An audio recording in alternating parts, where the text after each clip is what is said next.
Welcome, ladies and gentlemen, to the Babylon podcast. Today I'm speaking with Mick West. He's the host of Tales from the Rabbit Hole podcast, a skeptical scientist, previous video game programmer, debunker, and writer. He wrote Escaping the Rabbit Hole. We talk about the rising interest in UFOs and why seemingly smart people are engaging in that conversation to a strange degree. We talk about the connection between politics and conspiracy theories, why some people are more likely to believe in conspiracy theories, and more. You can find him on Twitter, at Mick West. You can find his work at metabunk.org. The links to everything will be in the description of the video below. Hope you enjoy. A lot of the time people kind of go to aliens as an explanation because they can't figure out what the video actually is or what they saw. And so because they feel like they've eliminated all the possibilities, then they feel like the only thing that is left is either some kind of secret advanced technology program, perhaps from another country, or some kind of visiting alien.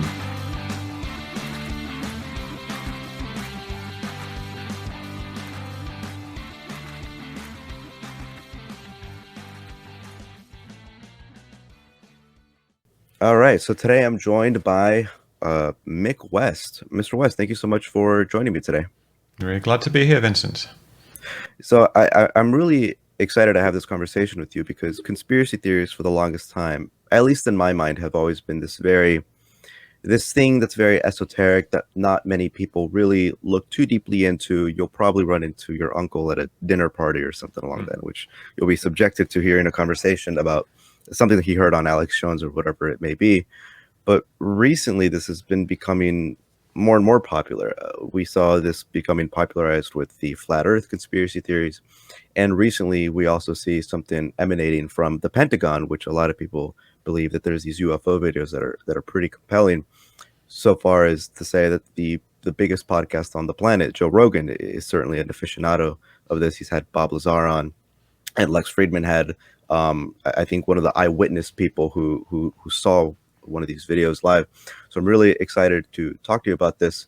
But I want to sort of start off in a very rudimentary form, because by defining what a conspiracy theory is in the first place, because if you were to poll most people and ask them what is a conspiracy theory, their sort of initial intuition would say, well, it's a crazy belief, I guess, that people hold. But then, like, the barometer for what is crazy in their minds would just be based on what is socially acceptable. So, if the larger scientific community came out and said that, a bunch of astronomers said that, oh, these UFO videos are actually credible, then that probably would no longer be a crazy theory and no longer be, in their minds, a conspiracy theory. So from a methodological standpoint, or whatever method you use for determining what is and is not a conspiracy theory, how would you define that? That's a good question, because there is kind of this understanding when people say conspiracy theory that you're talking about something that is false. But if you just take the words literally, a conspiracy theory is just the theory that there is a conspiracy. And the term itself kind of goes back to, I believe, the late 1800s, when it was used for discussions about the American Civil War and the causes of the American Civil War and what people wanted to get out of it. And they referred to one particular theory there as the conspiracy theory of the American Civil War, because it suggested a conspiracy. Now, it's not, when we're talking about conspiracy theories, it's not really just a simple conspiracy. If so two people get together to rob a bank, that's a conspiracy. And you could say, if they you could theorize about what they actually did before that. But when we're talking about conspiracy theories now, we're really talking about a theory that seeks to explain a significant event or a significant situation by the secret plots of a relatively small number of people, and usually for nefarious ends.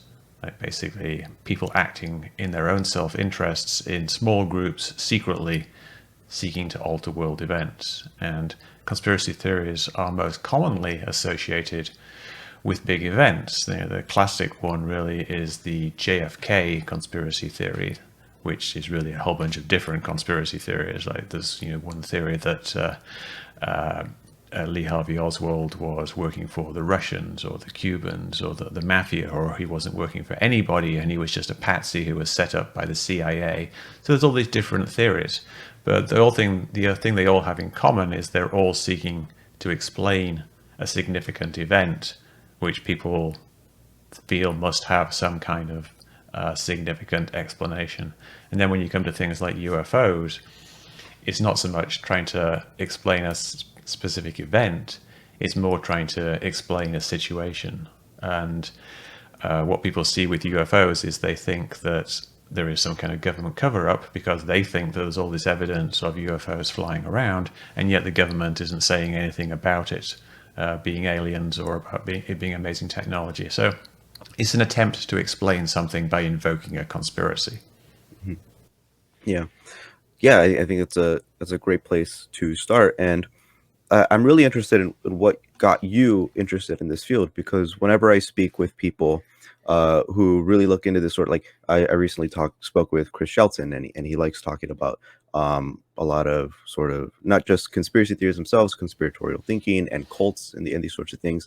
And part of the reason why he's interested in that is because he himself was in a cult, and so he likes talking about that and exposing many of their tactics.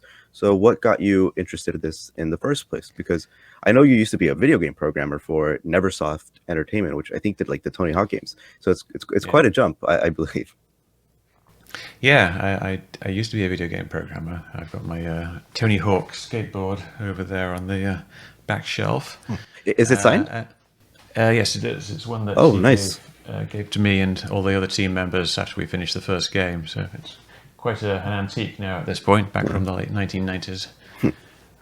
So yeah, I used to be a video game programmer, but I've always been interested in, I guess, somewhat esoteric subjects. I used to read a magazine called 40 Times in the UK, which I think also gets distributed here as well. People may be familiar with it. And it basically just covers stuff that's interesting and unusual, things like the paranormal, things like UFOs and ghost stories and things like that. Excuse me. So I've always been fascinated by that type of thing. And after I retired from Neversoft some time ago, I basically started just kind of doing things that I found personally interesting to me. One of the things I did was I was learning to fly. I was taking flying lessons. And then other things I was doing were just kind of exploring various strange things on the internet, conspiracy theories, and I was editing some Wikipedia pages on things. And then I kind of, at one point, I came across the Chemtrails conspiracy theory, which is the idea that the government is spraying us secretly with these long white trails that you see behind planes, which are actually just airplane contrails, is the condensation from the engines. And I got really interested in kind of trying to debunk that and trying to explain to people that these trails were not secret spraying programs and that they were just contrails. And so I set up a website called Contrail Science, where I basically tried to explain the science of contrails and that they were not chemtrails. And that just one thing led to another, and I started getting interested in more conspiracy theories, and I started my website Metabunk to do more complicated debunking type things, and that led to me doing flat Earth and 9/11 conspiracies and false flag conspiracies, and then just talking about conspiracies in general. And then I just wrote a book. Started a podcast. I was on Joe Rogan a couple of times, and here I am now. Yeah, that's fascinating. I think the only time I've ever really looked deeply into a conspiracy theory, because my natural assumption when I hear something like 9/11 was an inside job is just to assume it's false, because there's this caricature of who is saying these things, and they're not particularly the most academically astute person. And that's probably a false assumption on my behalf, because there's certainly a lot of many smart people out there who believe these things. But when I did, the only ones that I looked into were the sort of Anunnaki, these alien extraterrestrials that are sort of visiting us, these reptilian race. But I was actually at an airport when I came across your book, and it was through the Kindle version on Amazon. Because what I usually do when I travel is I go to a bookstore or just one of those shops that they have in the airports that sell books. And there was no good books, so I was just flipping through Amazon. And one of the books that was recommended to me was Down the Rabbit Hole by Mick West. And so I picked it up, I started reading it, And that's when I started really thinking, well, how do we, this interest in me to pursue this more academically than I originally was. Well, maybe it's probably best not to just sort of um, shrug it off and just assume that these people are crazy. So, from your end, when you see something that looks conspiratorial, so most recently the UFO footage or the flat Earth thing, do you immediately start with the assumption that this is just most likely not true, and you try to find holes in that theory, or do you start with the evidence first and then you sort of let it naturally lead you to where it does, and more often than not it's far away from what the conspiracy Well, claims? it kind of it depends on what the claim is that people are making. When someone, for example, shows me a UFO video, my inclination isn't to say, this is not aliens, I will try to prove it's not aliens. I mean, that's not what I do. What I do when I see a video is try to figure out what's actually being shown in the video. I find the actual explanation for it. A lot of the time people kind of go to aliens as an explanation because they can't figure out what the video actually is, or what they saw. And so because they feel like they've eliminated all the possibilities, then they feel like the only thing that is left is either some kind of secret advanced technology program, perhaps from another country, or some kind of visiting aliens, or some kind of people from another dimension, or time travelers, or something like that. So something really exotic. Often these videos have very mundane explanations, and I think when I come into them, I do have something of an expectation that I'll be able to find a mundane explanation. And that isn't really because I think that aliens don't exist. I mean, I'm pretty sure they exist somewhere in the universe. It's partly because I think they probably are not here, but really that's based on my personal experience of investigating lots of videos and them not turning out to actually show anything interesting. Even videos that multiple experts have looked at and they've declared without a shadow of a doubt that it's not a plane, for example, and then it must be something else like a UFO, alien flying saucer, and then it turns out to be a plane. Experts can get things terribly wrong, even people spending a lot of time. There was this case in Chile where they spent, this panel of experts spent 2 years looking into this one case, and then they declared it to be a genuine unknown flying object. And it turned out to be a plane. I and some other people looked at it, and within a few days, we figured out exactly which plane it was. As soon as I looked at it, I thought that it looked like a plane. Mm-hmm. So people get things wrong all the time, and I wouldn't say I expect that when I start looking at something, but it's certainly right there in the forefront of my mind that this just could simply be another video that people haven't figured out yet, and I can give it a go and try to figure it out. Mm-hmm.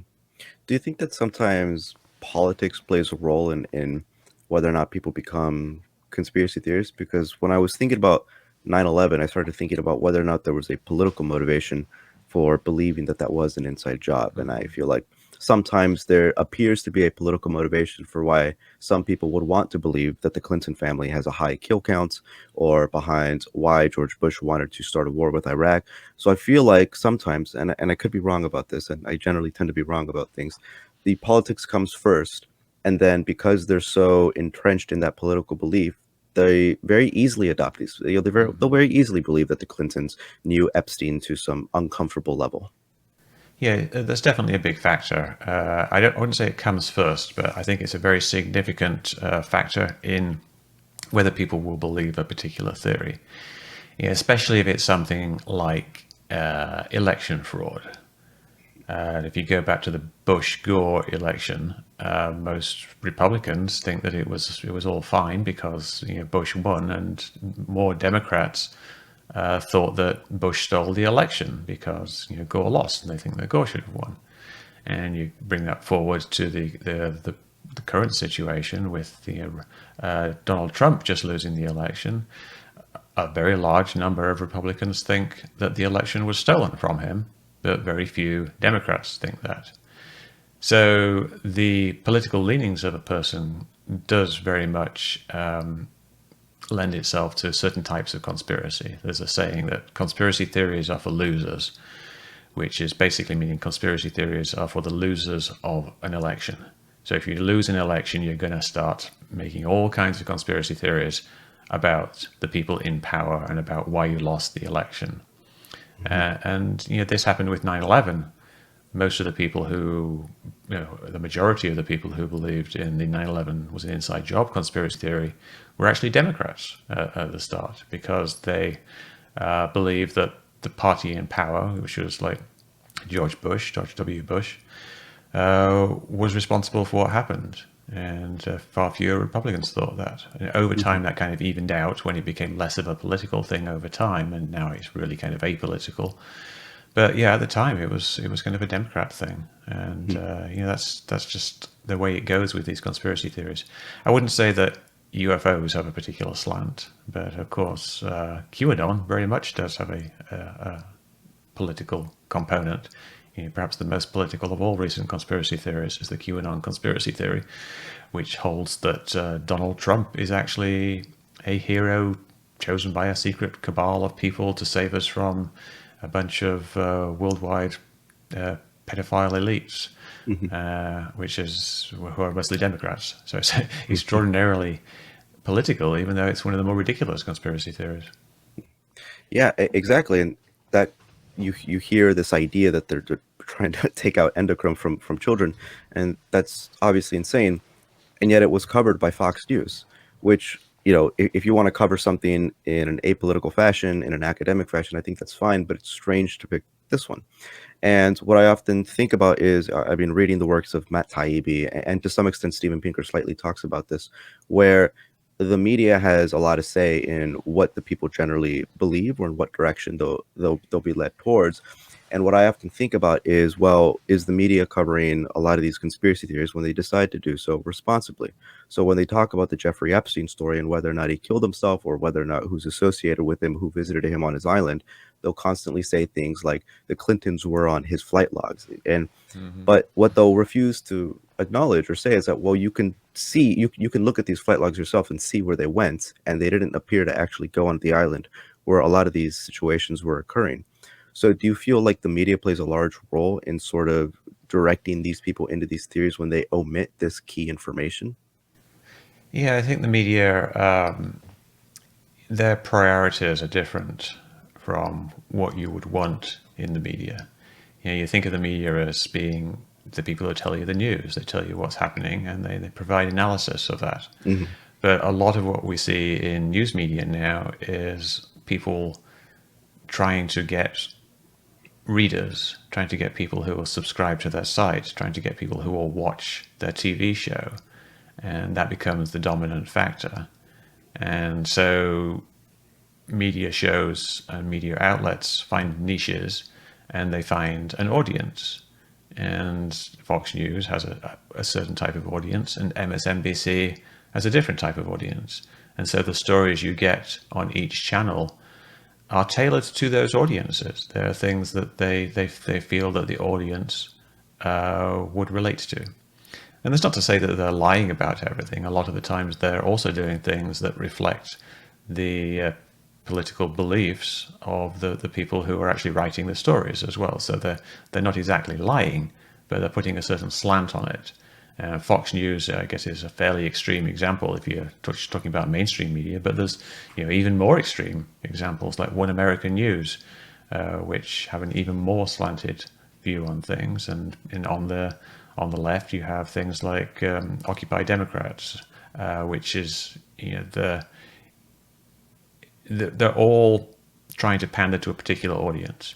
But beyond that, though, there is also people in the media who want to put out a certain message for their own reasons, their own ideological reasons, and because they are friends with people who have a certain ideology. Fox News used to have Roger Ailes in charge, and when he was running the show, the tone of how the news was reported was very much decided simply by him. And a lot of that reflected his own personal political beliefs and his allegiances with other people. He's gone now from Fox News, but there's still a degree of that happening. A lot of the anchor people at Fox News are very polarized people like Tucker Carlson, and they are putting out their own point of view. So yeah, there's definitely the media isn't doing the best job Hmm. at providing clarity. Hmm. You mentioned earlier on that, when we sort of were talking about whether or not there was a political motivation behind why people believe these things, you mentioned how it probably doesn't come first. What do you think does come first?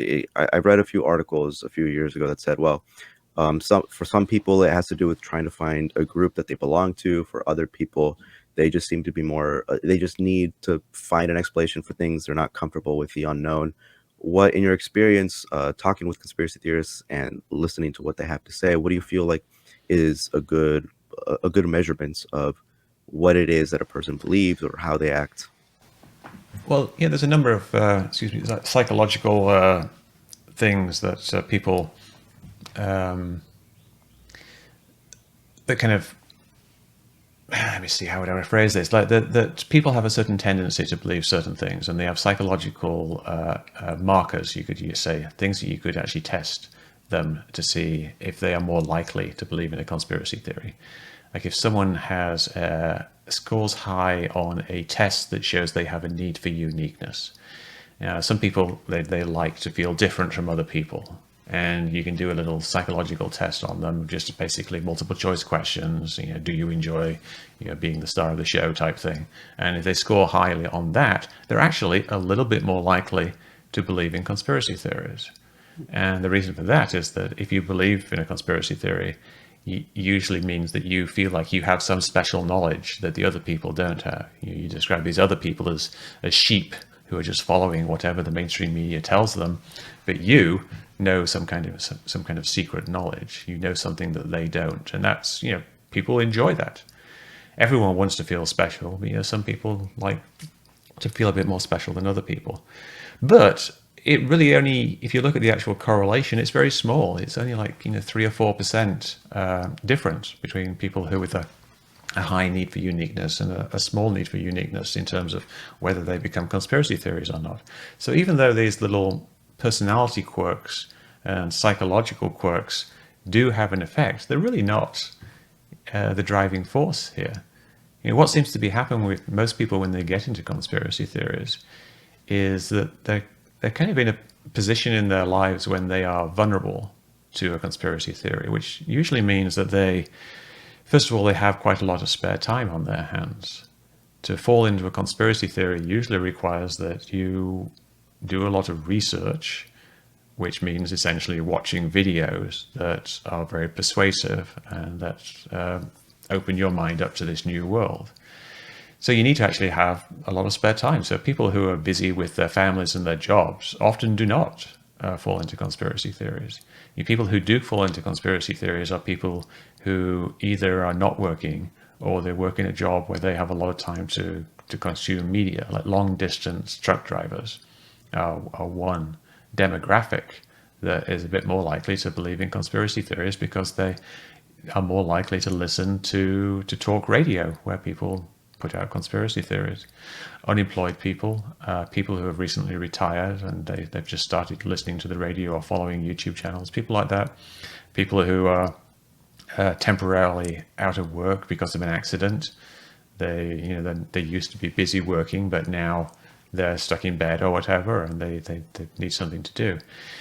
And then what happens is people have what's called a red pill moment. Now, the red pill story comes from the Matrix, and in the Matrix, Morpheus is offering Neo the choice between a red pill and a blue pill, and it says if you take the blue pill, you'll just wake up in your old world, like not knowing anything about the real world as it exists, and everything will go on as before. Take the red pill, and you'll see how deep the rabbit hole goes. And Neo obviously takes the red pill, and a whole new world opens up to him. And conspiracy theorists think that when they've watched this first video that they watched, their red pill moment, then a whole new world has opened up to them. They've discovered something that existed underneath what they thought of as the real world, but now it's the actual world. And it's going down a rabbit hole. They start consuming more and more content. And this is something that can happen to anyone. It's not something that you need to have these psychological quirks. You don't need to be a bit crazy or uh, a bit needy or have a certain type of psychology. It's just more of a situational thing. Hmm. There are multiple factors, but really it's the circumstances that lead people down the rabbit hole. Yeah, I agree, and that's why I'm a bit wary whenever I hear someone, or whenever I hear people say that a lot of these conspiracy theorists, they're just a bit dull. They don't really think too deeply about things. Um, I'm sure that's the case for some, but I don't think that's the average necessarily. I know many brilliant people who have fallen susceptible to this line of thinking, and some of them are public intellectuals whom I admire, but they seem to have been believing crazy things recently, almost Yeah. conspiratorial in nature. And it seems like what they do is that because they are so intelligent, they are legitimately bright people, they're able to justify it much more easily, or much more complexly than just your average Joe. So it's a lot harder to convince them out of it. Yeah, and there's actually a kind of a snowball effect there. If you get one bright person believing in something, then it gives credence to that thing, and then other people believe it. And I think that's kind of happened somewhat with the recent UFO flap. Once you start having people who you think would know otherwise if it was otherwise say a certain thing, then you start to believe it because most people don't have the time to really get into these things, and they don't have the intellectual tools, just because they don't have the same experience that other people have.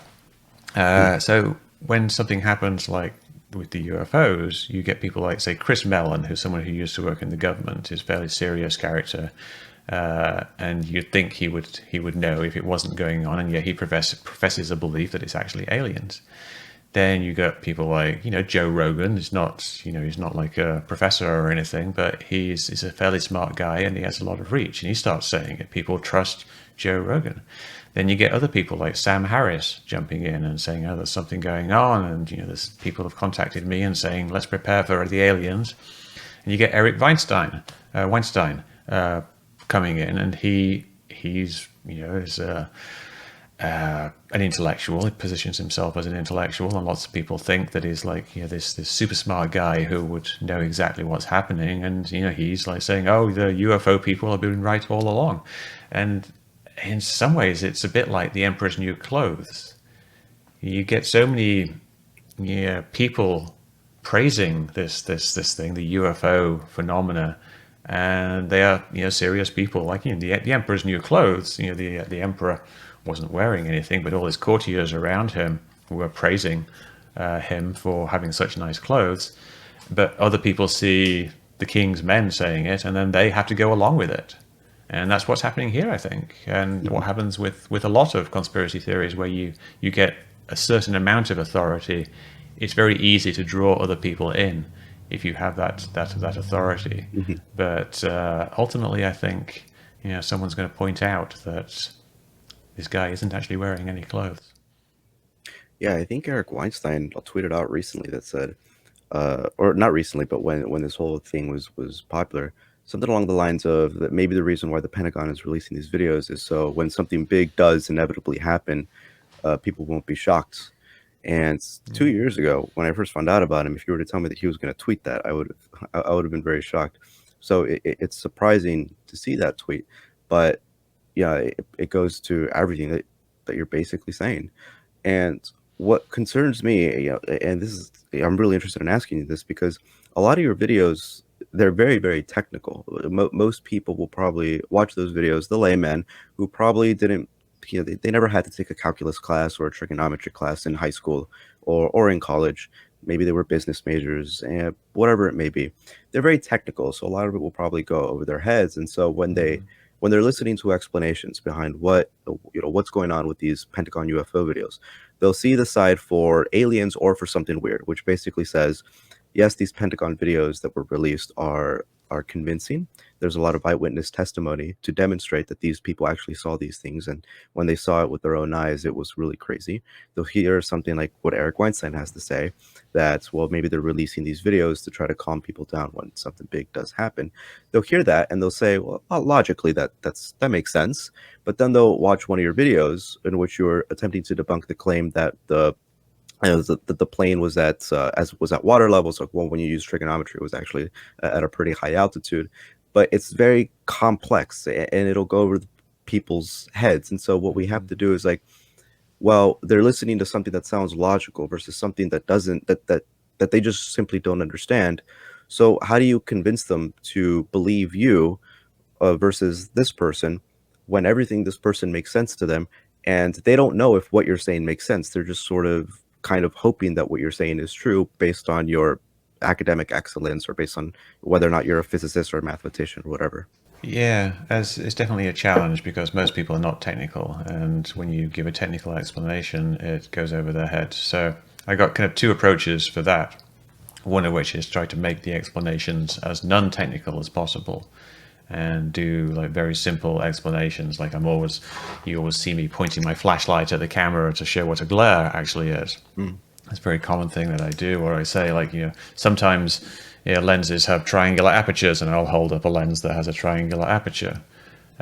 Just very practical demonstrations of things. So we're not just going through the math or going through the science and trying to explain it. We actually demonstrate something. And then the other one is something I don't really do directly enough, I think, is recruiting other people to be on my side who will agree with me. So if you can get someone who does understand the explanations and then says, yeah, look, check out Mick West's channel, he knows what he's talking about, then that lends credence to what I'm saying. So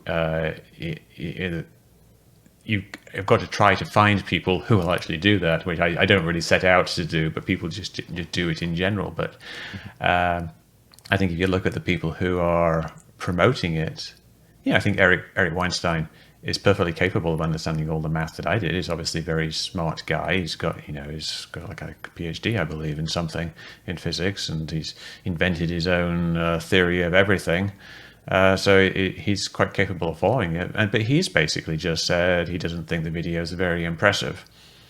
And he's kind of left it at that. And he's really not even going down that road. And that, I think, is something that happens quite a bit, is that if you debunk something, the people who want to still promote the whole UFOs are amazing hypothesis, that just be, oh, well, that didn't really matter. The videos were never important, and what is important is the disclosure that, pilots saw something that they couldn't explain, and then they just, brush off these videos as being unimportant. And then you're still remaining with an intellectual guy who's promoting a certain position that you don't really follow, and then you're left with picking, who do you trust, who do you believe? And people who are fans of Eric Weinstein are going to believe him, and people who are fans of me are going to believe me, and perhaps neither of them really understands the situation, and perhaps they're just going on what their favorite expert said. And it would be good if we could kind of get away from that and perhaps have some more neutral analysis of the situation. But unfortunately, it seems like everyone who is looking into it has some kind of an agenda. I mean, I would say I don't, but obviously I have a bit of a bias in that I've had all this experience of things not being aliens, and so I'm a bit predisposed towards them not being aliens. Lots of other people who are analyzing things seem to want to lean towards them being aliens, but there isn't really very much serious analysis going on. There are these somewhat quirky individuals like me and Eric Weinstein and Sam Harris and the people releasing things like Lou Elizondo and Jeremy Corbell. This isn't mainstream science. This isn't like the scientific community looking at things. This is just a few different guys. And it would be good if we could kind of move beyond that. Yeah, I seem to be the perfect person to want to believe that it's aliens, because aliens have always been a huge fascination of mine. In fact, alien films are the only films that actually scare me, because sort of anti-Christ, very demonic films just don't do it anymore for me. So Aliens is it's where it's at for me, and I want it to be true. But when I see these videos, I can't get over the idea. I spoke with Frank Close recently, who recently wrote the contact paradox, in which he makes the argument that the likelihood that we're ever going to have make contact with aliens is extraordinarily low, whether that be because of the type of civilizations that might exist out there, based on the age of the universe, based on how astronomically ginormous the universe is. So in order for me to look at these UFO videos and believe that they're from a different planet, I first have to be convinced that that's even likely in the first place. And quite frankly, it's not. So the only, using Occam's razor, the most reasonable explanation, the simplest explanation is that, well, it's something terrestrial. And it might be, if difference, it might be, sorry, it might be like inexplicable, it might be strange, we can't explain it. But I feel like, intellectually speaking, that's as far as we should go. Like, once we say we don't know what it is, that's where the conversation should end, as Neil deGrasse Tyson says. But people try to justify it, like, well, they have to find a way to come to the conclusion, what is it? And it must be something crazy. Yeah, I think the conversation should never end, really, when you're talking about UFOs. What you want to do, what I set out to do, is figure out what people are seeing, and they're all different things. People don't. There's not like one type of thing that people are seeing. It's not like everybody sees the exact same Tic Tac doing the exact same thing, or the exact same flying saucers doing the same thing. There's a remarkable range of different things that people see, and I think that lends itself to the idea that there's lots of different reasons for why people see UFOs. Now, whether they're aliens or not, in some ways is, it's obviously it's a super important question. And if it is actually aliens, that would be one of the biggest events in human history, that we discovered evidence of alien life. But in some ways, that's putting the cart before the horse. Like, we're doing things in the wrong order. We first of all have to establish that there is some significant evidence there. And people are saying, like, what could these amazing things be? Could they be aliens? But then the real question is, what amazing things? What are you actually talking about here? What evidence requires an explanation as amazing as aliens? And what evidence can we genuinely rule out every other explanation for? And really, when it boils down to it, I think there isn't any evidence that unequivocally points towards some non-human intelligence as being the required explanation. There's always ways you can figure out a fairly mundane explanation. Now, some of them seem unlikely, some of them almost feel a little contrived, but I think they're all ultimately still simpler than this huge explanation of aliens existing and aliens visiting us, which, we come down to Occam's razor again. Occam's razor isn't just the simplest explanation is the best. It's the explanation that introduces the fewest new things, the fewest new entities. Do not multiply entities unnecessarily is the actual original formulation that's most common back from ancient times. And if you have to invoke an alien civilization, that is a huge multiplication of new things that is you're adding to the hypothesis, when you could just go with something fairly simple, like the pilot mistook what he was seeing. The video shows ball lightning, or the radar wasn't working, or three of those things happened to happen together on the same day. A coincidence happened. Coincidences do happen. These are all things that we know exist. But we don't know anything about an alien civilization. So Occam would still go with the more mundane explanations for these things, but he wouldn't entirely rule out an alien civilization. It just wouldn't be something that would be very likely. Yeah, it's always been interesting for me to know that my assumption would be that, well, the people who don't want it to be aliens and who would argue that it's not aliens would be religious people, because that might have some theological implications that they won't like. But when I speak to religious people, they'll say, "Oh no, the Bible actually talks about aliens. They're fallen angels. So we no, if aliens do exist, that's what they are." So aliens seem to have this really strange way of getting into everyone's minds. Everyone wants to believe that they're real. Um, what I think about sometimes is that I often wonder if the reason why people believe in conspiracy theories as well is because they have this immediate anti-establishment, anti-government bias within them. That was sort of, probably partly popularized by Rush Limbaugh on his radio show back in the 90s. And because, I have to think about the fact that George Bush almost died choking on a pretzel. And if that actually happened and he did die, not a chance in hell people would believe that official story. They Yeah, would think that yeah, he was assassinated or something. So I often wonder are people simply just listening to the official story, whatever it may be, and because yeah, it's by the government, they'll immediately refuse to it. And I think that's good. We certainly should have a distrust of the government to some extent. The CIA did some heinous things in the 60s and the sure. 70s. They started coups. So I get that. But there has to be some healthy balance between skepticism and just trust, I suppose, if Yeah, you want to use yeah. the word trust. Where do you find that balance yourself? Well, yeah, I totally agree that you shouldn't trust the government. But if you distrust the government, it doesn't mean that the opposite is automatically true. You can assume that we are being lied to sometimes, but you don't tell. It's not. It doesn't mean everything that comes out of a person's mouth is false, and you can just flip it on its head. If the government says that 20% of people are unemployed, it doesn't actually mean that 80% of people are unemployed. So you can't just take the opposite, and you can't just take the word of somebody else. I think what a lot of people do is they they have this red pill moment, and then they start distrusting the official narrative, and then they think, oh, there are all these alternative narratives over here.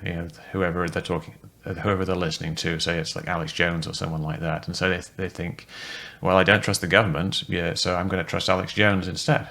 But really, you shouldn't be trusting anybody. Nobody out there really has your interests at heart that you know of, that you can verify. So there's a saying, trust yet verify. But I would go a little step further than that. I would say distrust yet verify. Assume that everybody who's telling you something either isn't necessarily correct, or that they might actually be lying, or they might be misleading you in some way. And then try to figure that out. And one way of trying to figure that out is actually looking at multiple sources. A huge mistake people make when they start getting into some kind of alternative beliefs is they throw out everything on one side and then they embrace everything from the other side. And they're kind of two poles. They throw away all their MSNBC and they start watching Fox News, or vice versa. They throw away the entire mainstream media and they start listening to David Icke. There's a whole bunch of different information sources out there. And even if you think that some of those information sources are lying to you, it's still good to listen to what they're saying and then try to verify it and try to cross-check it against what your preferred source is. If you think you actually have an open mind, but you're only listening to one side, then you do not have an open mind. Having an open mind means listening to all points of view and listening to all sources of information. And sure, you can be cautious about some of them and cautious more about some than others, but try to formulate your view of the world based on as much information as possible and not just on a very narrow viewpoint that perhaps is slanted in the other direction. Mm-hmm. Yeah, what I've always found to be the most effective for me, because I have this strange thing of always getting into arguments with people. And so what I often try to do is the first thing I do, and I actually found this to be effective because it gets the other person to think about what it is that they believe and how they and why they believe it, is if someone's arguing against me, let's say for a conspiracy theory, I'll say, well, what would the smartest person in your mind on the opposition say to many of the things that you're arguing for? What would be their response? Or if I'm arguing, if it's a religious debate, what would an atheist say to you in response to many Yeah. of your, Thomas Aquinas arguments that you're conducting? And I've noticed that if you keep a calm composure and you try to be polite, they actually do tend to sort of reevaluate why they're saying the things that they're saying. And they'll say, you know what, that's actually a good point. Like I don't know what the smartest person in front of me would say. So I've always argued against this culture of just, I guess, for a lack of a better phrase, smelling your own farts when you only listen to people that you already agree with. So it's, yeah, I think it's great. You got to listen to people pretty much as much as you possibly can from different political spectrums, I suppose. Yeah, and a big part of that is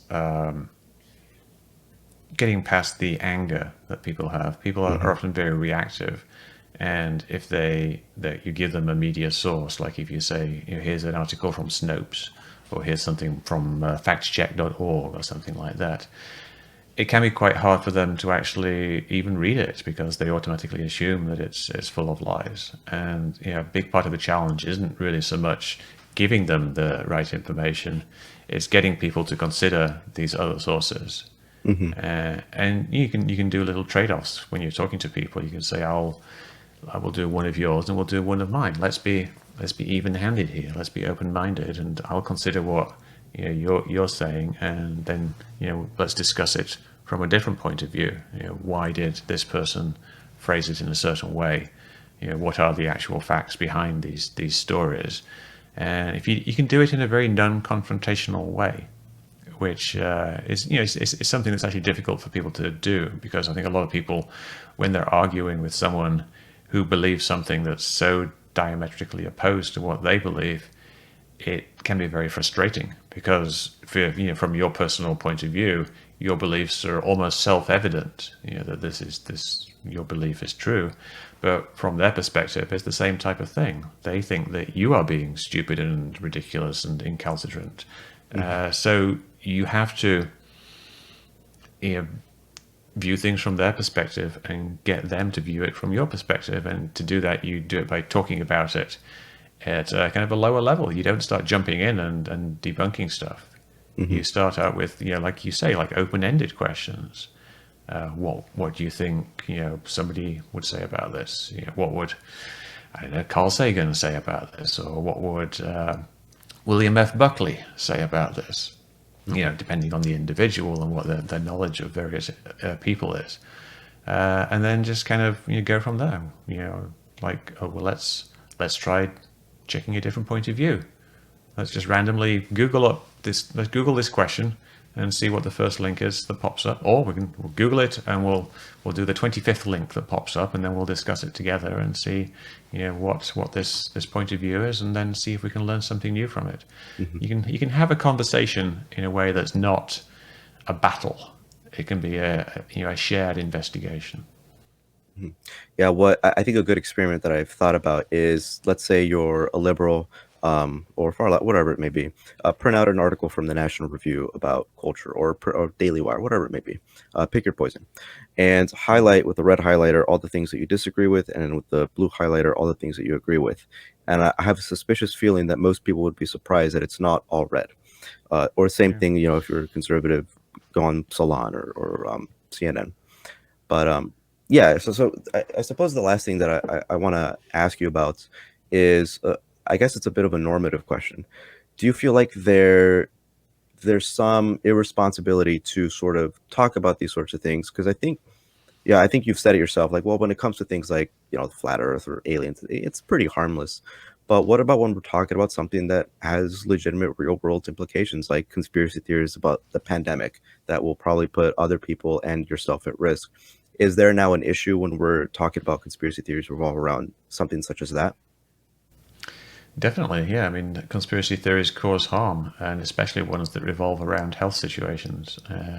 And it's not just harm to the individual. When we're talking about a pandemic, the actual public health implications can be very large. Like we now have a situation where some parts of the country are more vaccinated than others, and a lot of that is down essentially to conspiracy theories, people spreading false claims about the effectiveness or the dangers of vaccinations, which really are conspiracy theories, because the science really is in on the safety of these vaccines. These are things that have been very well studied for a very long period of time and have been shown to be very safe. Even the newer vaccines, like, there's no real reason to suspect that they're dangerous. So we have literally probably thousands of people dying as a result of these conspiracy theories, and tens of thousands more getting sick, and it's a real issue. And even other conspiracy theories that seem like perhaps they're harmless, like the UFO belief, ultimately what that is doing is eroding the public's trust in government in an unwarranted manner. They are claiming that the government is hiding something from us that's so significant that it doesn't really warrant hiding. Like they're hiding the secrets of endless free energy, or they're hiding the fact that they're communicating with aliens. And it makes people distrust the government. And if they distrust the government about one thing, it will lead to them distrusting the government about other things, including things like vaccine science. And so it has these knock-on effects. And then we have things like the January 6th event, when there was a storming of the Capitol almost entirely based on conspiracy theories. That was a very serious event, and it could have gone far worse. There could have actually been more deaths, and deaths of elected officials. But it only happened because all those people believed the election was stolen, which is based on a conspiracy theory. And believing one conspiracy theory makes it easier to believe another one. So they're all harmful conspiracy theories. Mm-hmm. Do you think that the best way to cover these situations is to focus on presenting people such as debunkers, or anybody such as basically people such as yourself, or just to not cover it at all? It's a tricky question, and I think you have to strike a balance. I think you do have to acknowledge that people have these beliefs, and I think you need to try to address them. And I think a lot of the time, these things kind of get swept under the rug unless they are having a real impact. Now I think there's a degree of complacency. Like Biden has been in power for a while. The election is essentially solidified. And yet we still have a significant portion of Republicans, tens of millions of people, believing that the election was stolen, and millions of people believing some kind of armed insurrection would actually be justified. So we still have a serious situation going on. And I think it kind of needs airing. It needs talking about in public, and we need to a certain degree, resolve it. We need to get past this posturing and actually have a significant explanation of what actually happened. And these things exist. We've got very good coverage on the New York Times where they detail what happened on January 6th, and they have investigative work on the election and claims of election fraud, and there's lots of that scattered around. But it's not getting through to the people who believe the election was stolen. And that, I think, is a challenge, and I think we do need to continue talking about it, because otherwise they're just going to be talking about it in secret, and they're going to be brewing away, and it may not end well. Mm-hmm. Yeah, I agree. Well, Mr. West, I want to thank you endlessly for coming on this episode. It was an honor to have you. Yeah. And I highly recommend people read your book. It's called Escape from the Rabbit Hole, right? Escaping the Rabbit Hole. Escaping the Rabbit Hole, as well as listening to your podcast, Tales from the Rabbit Hole, and watching all those complex videos and taking notes, because I certainly needed to do so. But thank you so much for coming on, Mr. West. It was great. You're welcome. Thank you.